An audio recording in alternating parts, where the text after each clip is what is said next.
خدایا مرا ببخش به خاطر توبه هایم که ضعیف ترین توبه هاست و بازگشتم به گناهی که برای آخرین بار از آن توبه کرده بودم. خدایا مرا ببخش به خاطر تمام لحظاتی که در آن به پدر و مادرم نیکی نکردم.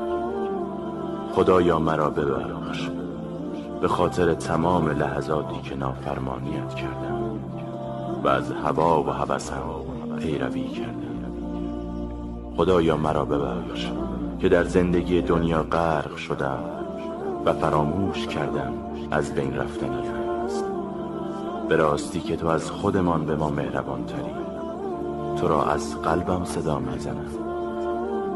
گناهانم را بیامرز ای مهربان تر.